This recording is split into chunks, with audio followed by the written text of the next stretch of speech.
Good evening, everyone. This is your Sir Jasper, and welcome to Virtual English. For today's lesson, we will learn about a thesis statement. Particularly, we will define the said term, which is a thesis statement. And in making a thesis statement, we have to be familiar on its two primary parts. The first is the thesis statement, and the second one is the purpose statement.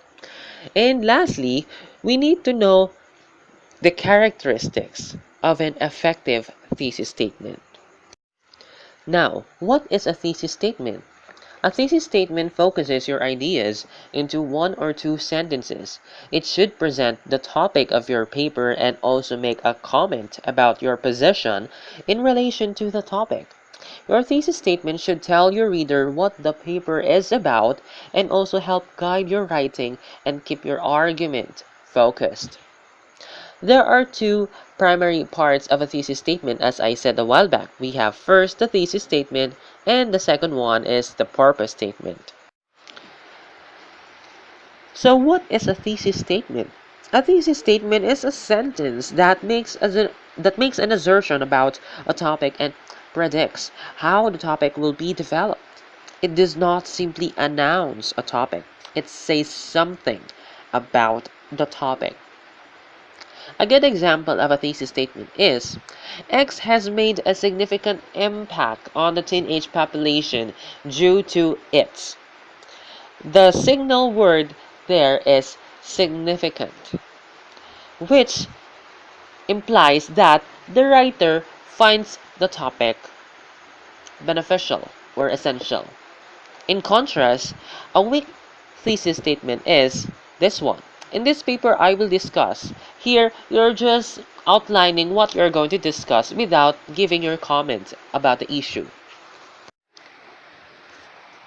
A purpose statement announces the purpose, scope, and direction of the paper.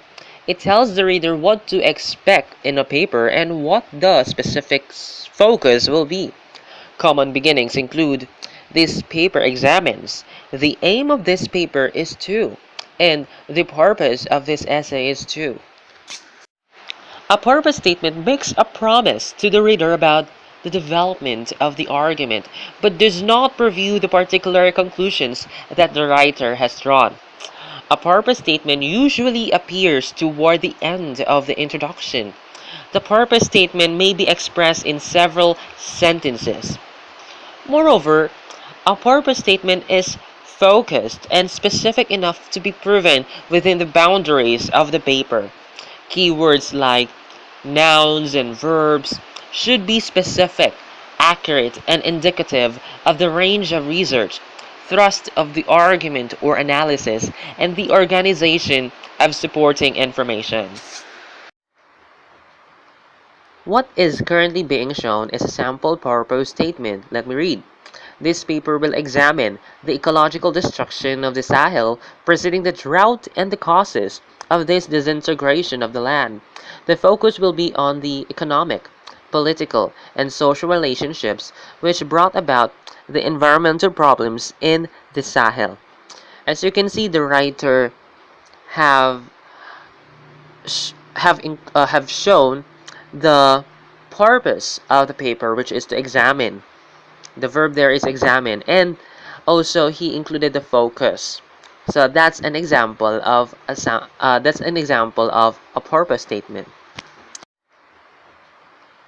What is currently being shown is a sample purpose statement. Let me read. This paper will examine the ecological destruction of the Sahel preceding the drought and the causes of this disintegration of the land. The focus will be on the economic, political, and social relationships which brought about the environmental problems in the Sahel.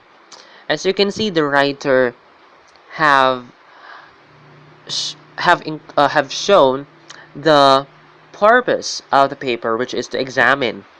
The verb there is examine, and also he included the focus. So that's an example of a purpose statement. The following example combines a purpose statement and a thesis statement. Let me read. The goal of this paper is to examine the effects of Chile's agrarian reform on the lives of rural peasants. The nature of the topic dictates the use of both chronological and a comparative analysis of peasant lives at various points during the reform period. This is considered a purpose statement because, as you can see, the writer wrote the key verbs like examine. Another, we have uh, uh, the writer also included what is the focus, like dictates the use of both a chronological and a comparative analysis of peasant lives.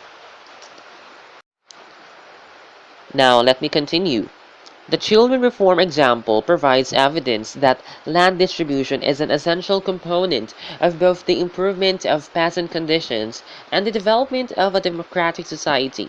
More extensive and enduring reforms would likely have allowed Chile the opportunity to further expand these horizons. This is an example of a thesis statement since the writer have infused his comments about the topic, which is evidenced by the use of his words like essential, component.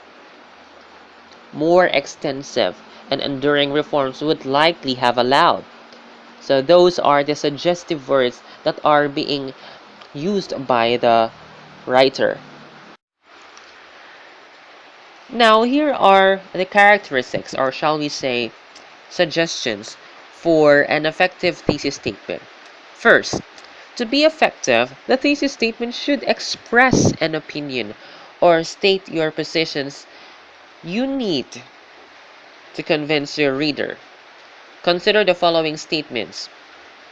In this paper, I will write about ways to improve business by using the internet and e-commerce.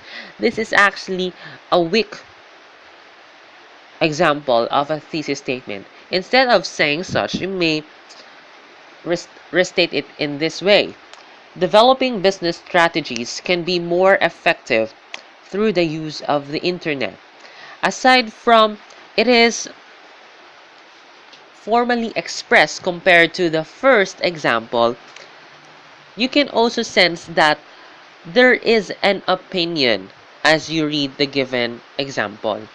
So that's how you state your opinion, or a thesis statement rather. Secondly, the thesis statement should state just one thing, the one point you will need to prove. A good paper will often have secondary purposes, but they should not compete with the main point, the thrust of your research paper. For instance, we have the city government should take steps to make cigarettes illegal and should actively ban smoke belchers. This is actually an example of a weak thesis statement. Instead of saying such, you may have this one. The city government should take steps to make cigarette smoking illegal. Here, we only focused with one main point, which is to make cigarette smoking illegal, compared to the first example, which mentioned two steps. But a stronger thesis statement could be the city government should actively ban smoke belching. As you can see, the statement seems to be mandating someone, okay, mandating the city government to actively ban smoke belching. This is a powerful thesis statement. And compared to the aforementioned thesis statement, it has a shorter word count. Thus, it can be concluded that the shorter your word count is, the better. Thus, you have to make it precise. Meanwhile, if you want both of your ideas to be, or two of your ideas to be combined in a sentence, you have to make still, we have to still make it powerful and use, or you make it follow this sample that I'm going to give you. The first priorities of the city government should be to make cigarette smoking illegal and to ban smoke belchers. As you can see in the current example, and if you will contrast it with the first example that I gave you in the second suggestion, there are two main verbs that are being used. We have uh,